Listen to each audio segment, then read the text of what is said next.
Hi everyone, कैसे हो आप सभी लोग। उम्मीद करते हैं सभी बढ़िया होंगे। आज की इस वीडियो में अपन बात करने वाले हैं एसएससी सीजीएल 2024 के बारे में, जिनका एग्जाम लगभग सितंबर या अक्टूबर में होगा, यानी एक्सपेक्टेड है सितंबर एंड या अक्टूबर फर्स्ट वीक में। तो आज से बात करें तो 7-8 महीने का हमारे पास टाइम है। तो इस टाइम में अपन को क्या पढ़ना चाहिए, क्या नहीं पढ़ना चाहिए, एक बिगनर एस्पिरेंट को किन चीज़ों का ध्यान रखना चाहिए, कहाँ से पढ़ना चाहिए, कहाँ से नहीं पढ़ना चाहिए, मॉक टेस्ट कौन सा देना चाहिए और कब से मॉक टेस्ट देना शुरू करना है, किस टॉपिक पर कितना टाइम देना है, इन सभी पॉइंट्स पर डिटेल में डिस्कस करेंगे। और साथ में ये भी डिस्कस करेंगे कि टाइम मैनेजमेंट कैसे करें, यानी किस सब्जेक्ट को कितना टाइम दे और कहाँ से पढ़े, ठीक है, और कैसे पता करें कि ये चीज़ें ऑथेंटिक है या नहीं। तो इन सभी पॉइंट्स पर डिटेल में डिस्कस करेंगे, तो आप इस वीडियो को अंत तक जरूर देखना। सबसे पहले बात करें एसएससी के बारे में। तो एसएससी की फुल फॉर्म पता ही है आप सभी को, स्टाफ सिलेक्शन कमीशन, जो अलग अलग लेवल के एग्जाम करवाते हैं। जैसे आपका सीजीएल हो गया, सीएचएसएल हो गया, एमटीएस का हो गया, सीपीओ का हो गया, जीडी का हो गया। तो इसमें एसएससी के अंतर्गत एक एग्जाम होता है सीजीएल, यानी combined graduate level, graduation level का ये एग्जाम होता है सीजीएल का। इसमें अलग अलग लेवल की अलग अलग पोस्ट रहती हैं। जैसे जीएसटी इंस्पेक्टर हो गया, एईओएन ईडी हो गया, आईटीआई यानी इनकम टैक्स इंस्पेक्टर हो गया, सब इंस्पेक्टर इन सीबीआई हो गया, एएसओ इन सीएसएस हो गया, यानी इसमें बहुत ही रेप्यूटेड पोस्ट रहती हैं। बात करें सिलेक्शन प्रोसेस की, तो सिलेक्शन प्रोसेस दो एग्जाम पर टिका है। यानी सबसे पहले टीयर 1 का एग्जाम होगा, फिर टीयर 2 होगा। टीयर 1 होगा वो आपका क्वालिफाइंग इन नेचर होगा, यानी इनके नंबर है वो फाइनल मेरिट में काउंट नहीं होंगे, फाइनल मेरिट में इनके नंबर नहीं जुड़ेंगे। और एक एग्जाम होगा आपका टीयर 2, जिसमें आपका कंप्यूटर बेस्ड टेस्ट होगा और प्लस टाइपिंग होगी। तो जब अपन बात करते हैं टीयर 1 यानी प्री के बारे में, कि इसमें कितने सब्जेक्ट आएंगे, कितने क्वेश्चन आएंगे और कितने नंबर का ये पेपर होगा। तो टीयर 1 यानी प्री में टोटल 4 सब्जेक्ट होंगे, रीजनिंग, मैथमेटिक्स, इंग्लिश और जनरल अवेयरनेस।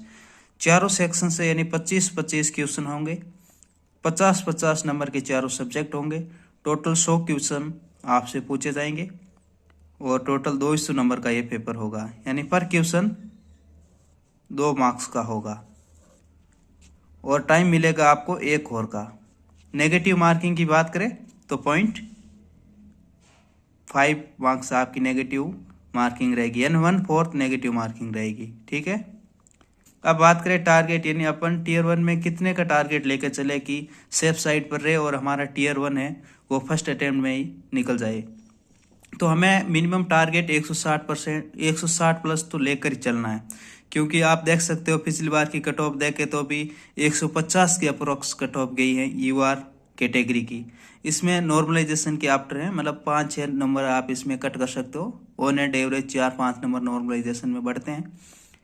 तो सेफ स्कोर 145 प्लस आपके रो स्कोर आ जाते हैं, तो आप सेफ साइड में हो, आपके टीयर 1 क्वालिफाई करने के चांसेस बढ़ जाते हैं। लेकिन अपन को रिस्क नहीं लेनी है, टारगेट 160 प्लस ही लेकर चलना है। यानी जब भी आप मॉक टेस्ट दो तो ये ध्यान रखना कि आपका स्कोर 160 के आसपास हो, और स्कोर से भी ज़्यादा मैटर ये करता है कि आपके परसेंटाइल अच्छे हो।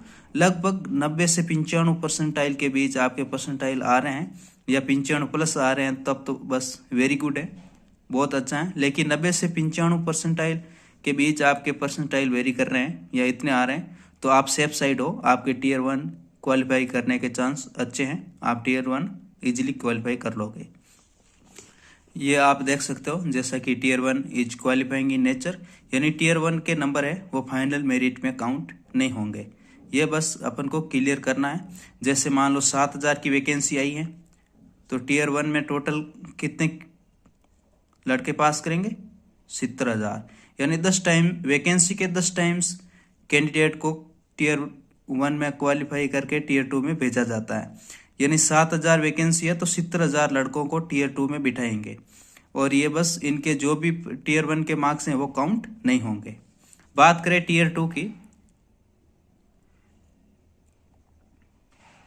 टीयर 2 की बात करें तो टीयर 2 पर ही हमारा पूरा सीजीएल का सिलेक्शन निर्भर करता है। टीयर 2 में थोड़ी सी भी आपने मिस्टेक कर दी तो आप सिलेक्शन से बाहर हो जाते हो, और टीयर 2 में आपने अच्छे कर जाओ तो आपका सिलेक्शन हो जाता है। सीजीएल का सिलेक्शन टीयर 2 पर ही निर्भर करता है, यानी मेंस एग्जाम पर।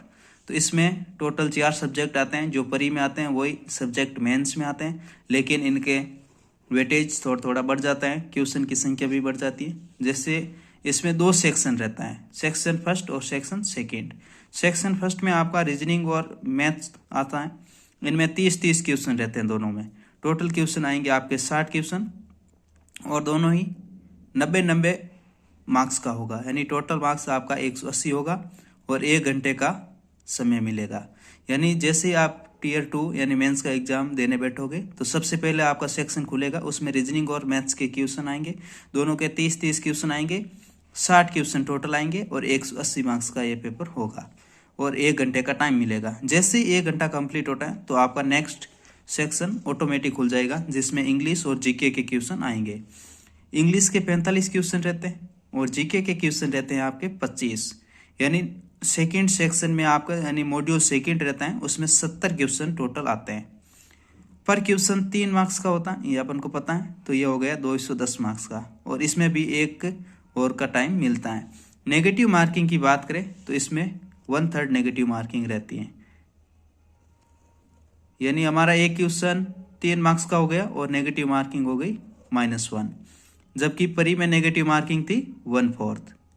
ठीक है, यहाँ तक तो अब किसी को डाउट नहीं है। अब इसमें एक कंप्यूटर के क्वेश्चन 20 और पूछे जाते हैं। तो में सेक्शन सेकंड यानी मॉड्यूल सेकंड खत्म होते ही कंप्यूटर के 20 क्वेश्चन ओपन होते हैं। कंप्यूटर में 20 क्वेश्चन आते हैं, पर क्वेश्चन 3 नंबर का होता है और टोटल 60 मार्क्स के ये क्वेश्चन होते हैं। लेकिन इनका जो भी नंबर आपका आता है वो फाइनल कट ऑफ में नहीं जुड़ते हैं, ये आपको क्वालिफाई इन नेचर है, यानी कंप्यूटर के नंबर है ना वो फाइनल मेरिट में ऐड नहीं होते हैं, ये बस क्वालिफाइंग इन नेचर है। ये अलग अलग पोस्ट वाइज अलग अलग वेरी करता है। जैसे कोई सीपीटी की पोस्ट है तो उसमें मेरिट कंप्यूटर की अलग निकलती हैं, और बाकी जो भी पोस्ट हैं उनमें कंप्यूटर की मेरिट अलग निकलती हैं। टीयर 2 का एग्जाम दे के बाहर निकलोगे तो थोड़ा आपका रेस्ट होगा, फिर उसके बाद टाइपिंग होगी, यानी सेम डे आपकी टाइपिंग होगी, और ये क्वालिफाइंग इन नेचर है, ये भी आपका नंबर टाइपिंग का फाइनल ऐड नहीं होगा। फाइनल कट ऑफ है वो टीयर 2 के जो भी आपका कंप्यूटर बेस्ड टेस्ट रहता है, यानी मैथ, इंग्लिश, रीजनिंग और जीके का 300 नंबर में से जो भी आप फाइनल नंबर लेके आओगे वही आपका कट ऑफ डिसाइड करेगा। यानी 390 नंबर में से ही कट ऑफ आउट होती हैं। कट ऑफ अब इसके सब्जेक्ट वाइज बात करें कि कौन से सब्जेक्ट में कहाँ से पढ़े और क्या पढ़े, और सब्जेक्ट वाइज टोटल कितना टाइम दे। सबसे पहले बात करते हैं जीके एंड जीएस के बारे में। तो हम सभी को पता है जनरल साइंस और जनरल स्टडीज यानी जीके एंड जीएस एक ऐसा टॉपिक है जिसमें अपन कितना भी टाइम दे तो हमें ऐसी श्योरिटी नहीं होती है कि भाई हम एग्जाम में इतना नंबर ले ही आएंगे। मान लो अपन डेली 2-3 हॉर्स पर दे रहे हैं, इसको 2-3 हॉर्स दे दिए, लेकिन तो भी अपन को ऐसे श्योरिटी नहीं रहती है कि भाई 35 नंबर 40 नंबर अपन अचीव कर ले। लेकिन फिर भी आपको 1.5 घंटा तो डेली इसमें देना है, 130 आप डेली दे के चलो। जिसमें सबसे पहले बात करें साइंस की यानी फिजिक्स, केमिस्ट्री और बायोलॉजी की, तो ये कहाँ से पढ़ सकते हो आप। इसमें आप किसी भी टीचर के क्लास नोट्स परचेज कर सकते हो, या कोचिंग के क्लास नोट्स ले लो, या किसी की बुक ले लो। जैसे साइंस की एक बुक आती है एनसाइक्लोपीडिया करके, बहुत अच्छी बुक है। अब बात करें हिस्ट्री और पॉलिटी की। हिस्ट्री एंड पॉलिटी आप लुसेंट से पढ़ सकते हो। लुसेंट में हिस्ट्री एंड पॉलिटी अच्छे से दे रखी है, शॉर्ट में दे रखी है, और आप 2-3 बार इसको रिवाइज करोगे ऐसे ही, मतलब पढ़ते गए 2-3 बार रिपीट करोगे तो आपके याद भी हो जाएगी। बात करें जियोग्राफी और इकोनॉमी की, तो जियोग्राफी लुसेंट में दे तो रखी है लेकिन अच्छे से नहीं दे रखी हैं, थोड़ी शॉर्ट्स में, और आपको इजीली याद भी नहीं होगी लुसेंट से।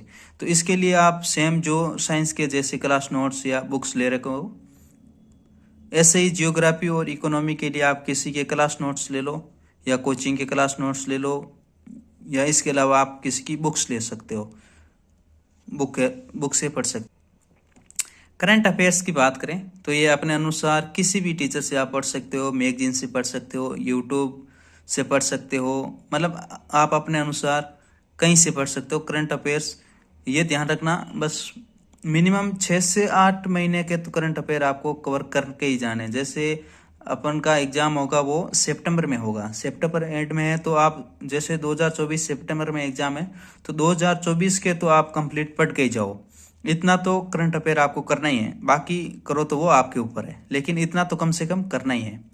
अब बात करें प्रीवियस ईयर क्वेश्चन कहाँ से करें, तो प्रीवियस ईयर क्वेश्चन में आपको जीके में क्या करना है, जो भी स्टैटिक्स के क्वेश्चन आते हैं जीके में, जैसे आर्ट एंड कल्चर के हो गए, या कोई पार्क है जैसे नेशनल पार्क है, या कोई जो भी इससे रिलेटेड है, वो आपको जरूर एक बार देखे जाना है, उसकी प्रैक्टिस आपको जरूर करनी है।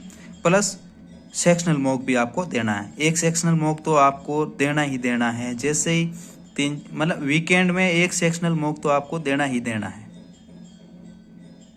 अब बात करते हैं मैथमेटिक्स की। मैथमेटिक्स में आते ही दो तरह के बच्चे होते हैं, दोनों ही अपोजिट मान सकते हैं अपन।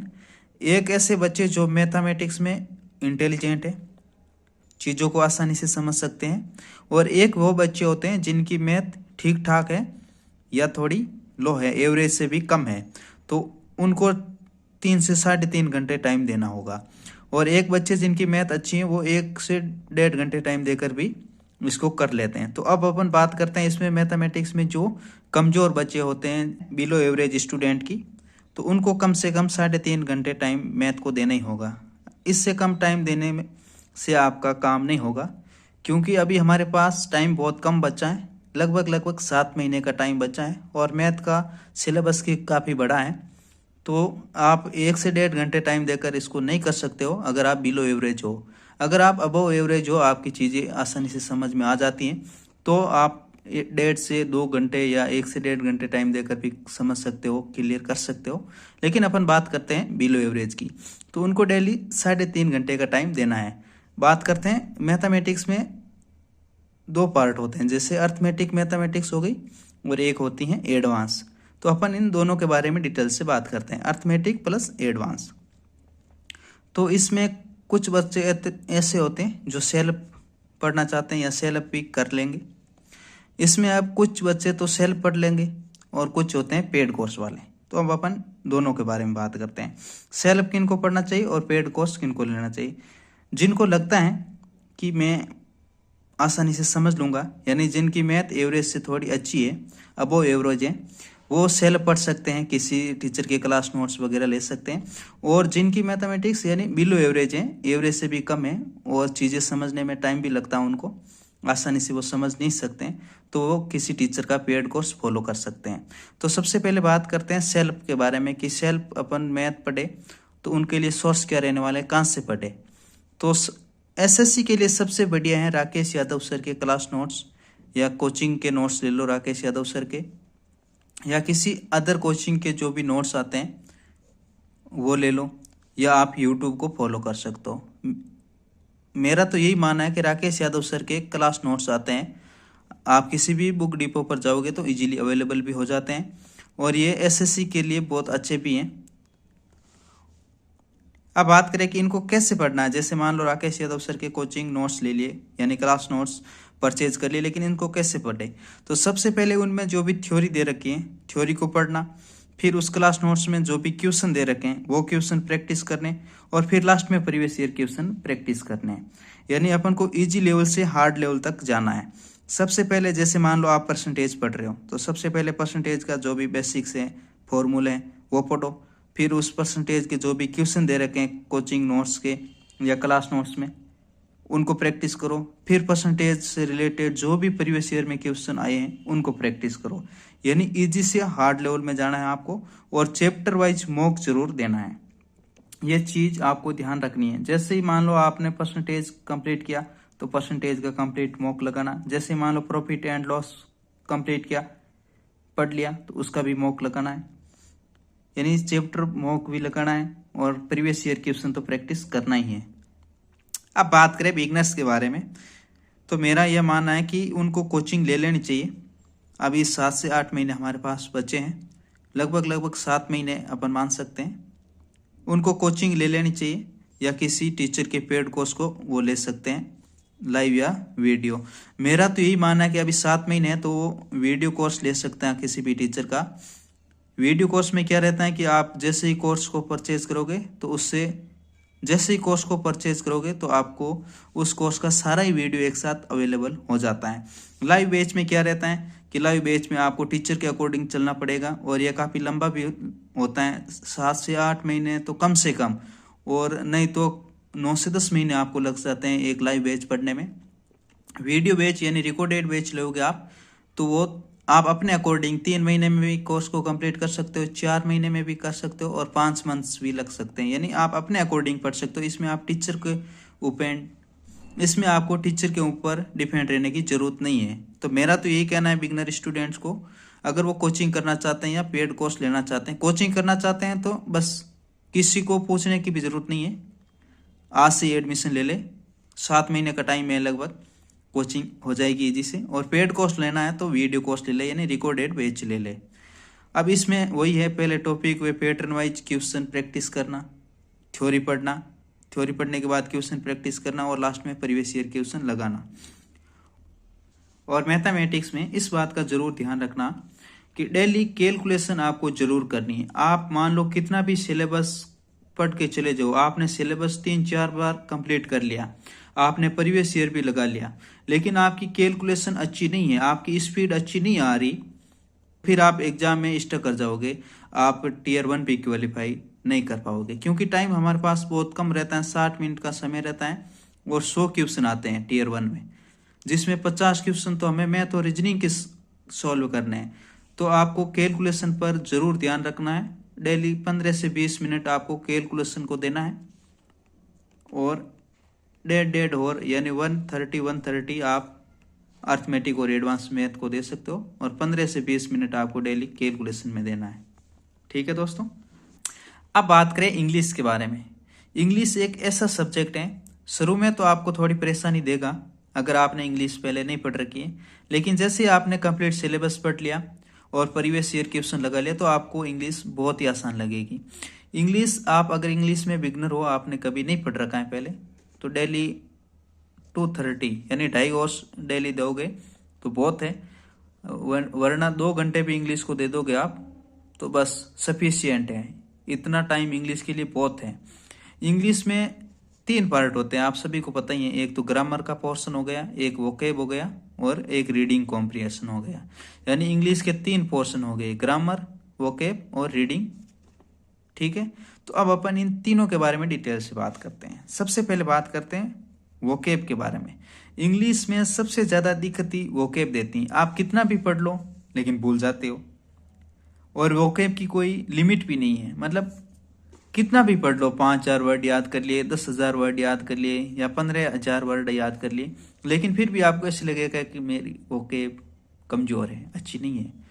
लेकिन वोकेब में आपको क्या करना है, डेली 30 से 40 मिनट वोकेब को देना है और जो भी पढ़ रहे हो उसको रिवाइज करना है। यानी मान लो आज से आपने वोकेब पढ़नी स्टार्ट की, आज आपने 50 वर्ड्स वोकेब के मान लो याद कर लिए, ठीक है, 50 वर्ड्स पढ़ लिए, तो जैसे ही कल आप वापस वोकेब को पढ़ना स्टार्ट करोगे तो सबसे पहले इन 50 वर्ड्स को रिवाइज करो, फिर नेक्स्ट 50 वर्ड को और पढ़ो। ऐसे करके अगर आप वोकेब पढ़ोगे फिर आप वोकेब इजीली याद कर पाओगे। सबसे पहले क्या करना है, इजी वर्ड्स पर जाना है और फिर हार्ड, जो भी डिफिकल्ट वर्ड है या हार्ड वर्ड है उस पर जाना है। वोकेब कहाँ से पढ़े, वोकेब एक तो वॉल्यूम 1 यानी नीतू मैम की वॉल्यूम 1 बुक है, उसके लास्ट में वोकेब दे रखे हैं, एक तो उससे पढ़ लेना। और एसपी बख्शी सर की इंग्लिश की बुक आती है, वो आती तो इंग्लिश मीडियम की है, अगर आप हिंदी मीडियम से भी हो लेकिन एसपी बख्शी सर की बुक की जो वोकेब है उसको जरूर पढ़ लेना। यानी वोकेब आपको नीतू मैम की और एसपी बख्शी सर की इन दोनों बुक की जरूर करके जाना। बुक आप चाहे वॉल्यूम 1 पढ़ो या एसपी बख्शी पढ़ो, इससे कोई मैटर नहीं करता, लेकिन वोकेब आप इन दोनों की पढ़ के जाना। और प्लस प्रीवियस ईयर की जो भी वोकेब आ रखी उनको एक बार जरूर पढ़ना है। अगर आपके पास फिर भी टाइम बचता है, आपको लगता है कि मैंने जो भी वोकेब के जो वर्ड थे वॉल्यूम 1 से और एसपी बख्शी सर की बुक से पढ़े थे और प्रीवियस ईयर में जो भी वोकेब आ रखी थी वो पढ़े, वो लगभग मेरे को याद है, तो आप वर्ड पावर मेड इजी नाम की एक बुक आती है, उसमें रूट वर्ड्स दे रखे हैं, उनको एक बार पढ़ सकते हो। इसमें आपको ज़्यादा टाइम नहीं लगेगा, 1 से 1.5 महीने में आप इस बुक को इजीली पढ़ सकते हो। ठीक है, इस बुक को एक बार पढ़ने के बाद आपके रूट वर्ड्स है ना वो सारे अच्छे हो जाएंगे। फिर मान लो एग्जाम में कोई ऐसा वर्ड भी आ गया, नया वर्ड है, आपने कभी उसको पढ़ा भी नहीं है, लेकिन आप उसको रूट वर्ड के थ्रू समझ जाओगे। ठीक है। अब बात करें रीडिंग के बारे में। रीडिंग में आप न्यूज़पेपर पढ़ सकते हो या नोवेल पढ़ सकते हो, लेकिन ये चीज़ ध्यान रखना कि रीडिंग आपको डेली करनी है, चाहे समझ में आए या नहीं आए। मान लो आप न्यूज़पेपर पढ़ रहे हो, मान लो आप द इंडियन एक्सप्रेस न्यूज़पेपर पढ़ रहे हो और आपको उसमें कुछ भी समझ नहीं आ रहा है, लेकिन बस ऐसे ही पढ़ते जाना है, ऐसे ही पढ़ते जाना है। स्टार्टिंग के 15 to 20 डेज आपको बिल्कुल बोरिंग लगेंगे, आपको बस कुछ अच्छा ही नहीं लगेगा। लेकिन जैसे जैसे आपका टाइम, जैसे जैसे आप इसको पढ़ते जाओगे, फिर आपकी जैसे जैसे आप इसको टाइम देते जाओगे, आपका इंटरेस्ट इसमें बढ़ता जाएगा और रीडिंग अच्छी हो जाएगी। रीडिंग अच्छी होने का एक तो फायदा ये होगा कि आपकी वोकेब भी अच्छी हो जाएगी और प्लस आपका ग्रामर है वो भी अच्छा हो जाएगा। अब बात करें ग्रामर की, तो ग्रामर कहाँ से पढ़े और कैसे पढ़े। तो ग्रामर के लिए आपके पास दो ऑप्शन है। एक तो नीतू सिंह मैम की वॉल्यूम फर्स्ट पढ़ सकते हो आप, या एसपी बख्शी सर की। अगर आप हिंदी मीडियम से हो तो आप नीतू मैम की वॉल्यूम 1 बुक ले सकते हो, और इंग्लिश मीडियम से हो तो एसपी बख्शी सर की बुक ले सकते हो। हिंदी मीडियम के ज़्यादातर बच्चे वॉल्यूम 1 ही प्रेफर करते हैं और इंग्लिश मीडियम के बच्चे एसपी बख्शी सर की बुक लेते हैं। अगर आप पेड कोर्स पढ़ना चाहते हो, यूट्यूब से पढ़ना चाहते हो, तो वो आप अपने अकॉर्डिंग देख सकते हो, यानी नीतू मैम का बैच भी ले सकते हो, जैसे जयदीप सर हो गए या कैरियर व्हील पर जयदीप सर हो गए या रानी मैम हो गई, या इसके अलावा जो भी टीचर हैं आप उनसे पढ़ सकते हो। वो अपने अकॉर्डिंग, मतलब जिस टीचर के साथ आपकी ट्यूनिंग बैठती है उससे पढ़ सकते हो। पहले अगर आप सेल्फ पढ़ रहे हो तो आपको किन चीज़ों का ध्यान रखना है। सबसे पहले आपको क्या करना है, चैप्टर कंप्लीट करना है और फिर चैप्टर वाइज मॉक देना है। यानी जैसे मान लो आज आपने नाउन पढ़ा है, नाउन के जो भी रूल्स थे उनको कंप्लीट पढ़ लो, नाउन के रूल पढ़ लिए, फिर नाउन से रिलेटेड जो भी एरर के क्वेश्चन है उनको लगाओ, एरर के क्वेश्चन लगा लिए, फिर जाओ प्रीवियस ईयर क्वेश्चन पेपर पर, प्रीवियस ईयर में जो भी नाउन से रिलेटेड क्वेश्चन थे उनको सॉल्व करो और फिर चैप्टर वाइज मॉक दो। यानी ऐसे आपको पढ़ना है धीरे धीरे। फिर लास्ट में जैसे आपका सिलेबस कंप्लीट हो जाता है तो फिर आपको मिक्स मॉक पर जाना है, यानी नाउन, प्रोनाउन, एडजेक्टिव, एडवर्ब, इनका जो भी कंपाउंड क्वेश्चन आते हैं उन पे जाने हैं। शुरू में आपको बस चैप्टर वाइज जाना है। अब बात करें लास्ट में रीजनिंग की। जैसा कि आप सभी को पता है, रीजनिंग सबसे इंटरेस्टिंग सब्जेक्ट है और सबसे इजी भी है। रीजनिंग में ज़्यादा सिलेबस भी बड़ा नहीं है और ज़्यादा टाइम देने की भी ज़रूरत नहीं है। अगर आप बिल्कुल भी, मतलब रीजनिंग आप कभी पढ़ी नहीं है ज़िंदगी में, तो आप इसको 1 घंटा डेली दे सकते हो, नहीं 25-30 मिनट भी रीजनिंग में आप दोगे तो आपकी रीजनिंग हो जाएगी। लेकिन डेली जरूर पढ़ना इसमें, और रीजनिंग का एक वीकेंड पर सेक्शनल मॉक जरूर देना। रीजनिंग का मॉक आपको वीकेंड पर जरूर देना है। और रीजनिंग को पढ़ना कैसे, जैसे ये सेम ही है, सबसे पहले थ्योरी पढ़ना, फिर प्रैक्टिस करना और फिर प्रीवियस ईयर क्वेश्चन लगाने। रीजनिंग में कुछ टॉपिक्स ऐसे हैं जिनको समझना पड़ता है, जैसे कैलेंडर हो गया, क्लॉक हो गया, डाइस हो गया या सिलोगिज्म हो गया। इनका आप या तो किसी यूट्यूब पर वीडियो देख सकते हो टीचर का, या मान लो पेड कोर्स ले रखा है तो फिर तो वो अलग बात होगी, उनमें सारे टॉपिक्स टीचर के द्वारा समझा रखे हैं। लेकिन आप सेल्फ पढ़ रहे हो तो आप यूट्यूब पर इनका वीडियो देख सकते हो कैलेंडर का। जैसे मान लो आप कैलेंडर पढ़ रहे हो, कैलेंडर आपको समझ नहीं आया तो यूट्यूब पर सर्च कर लेना कैलेंडर फॉर एसएससी सीजीएल, तो फिर इसका कंप्लीट वीडियो मिल जाएगा। ऐसे ही क्लॉक का, डाइस का आप यूट्यूब पर देख सकते हो। बाकी टॉपिक तो इजी रहते हैं, जैसे आपका कोडिंग, डिकोडिंग हो गया, ब्लड रिलेशन वाले हो गए, समझने वाले ये 4-5 टॉपिक होते हैं रीजनिंग में। बाकी रीजनिंग इजी है, ठीक है। अब बात करते हैं लास्ट में मॉक टेस्ट की, यानी कि मॉक टेस्ट कब से देना शुरू करें और कहाँ से देना है। जैसे आपका 70% सिलेबस कंप्लीट हो जाए, मॉक टेस्ट देना शुरू कर देना है। आपको ये वेट नहीं करना है कि मेरा 100% सिलेबस कंप्लीट होगा फिर मॉक टेस्ट देना स्टार्ट करूंगा या करूंगी। जैसे आपका 70% सिलेबस कंप्लीट हो जाए तो मॉक टेस्ट देना स्टार्ट कर देना है। अब बात करें कि कौन से प्लेटफॉर्म के मॉक टेस्ट थे, तो आप टेक्स्ट बुक के मॉक टेस्ट दे सकते हो या प्रैक्टिस मॉक के मॉक टेस्ट दे सकते हो। इसके अलावा ओली बोर्ड के मॉक टेस्ट वो भी देख सकते हो। वीक में एक मॉक देना है, कब? जब आपका सिलेबस 70% कंप्लीट हो जाए। प्लस एनालिसिस जरूर करना। मॉक चाहे आप कितना भी दे लो, जब तक आप एनालिसिस नहीं करोगे तो मॉक देने का कोई फायदा नहीं है। तो वीक एंड पर एक मॉक जरूर देना और उसका एनालिसिस जरूर करना, और कम से कम आपको 60+ मॉक जरूर देना।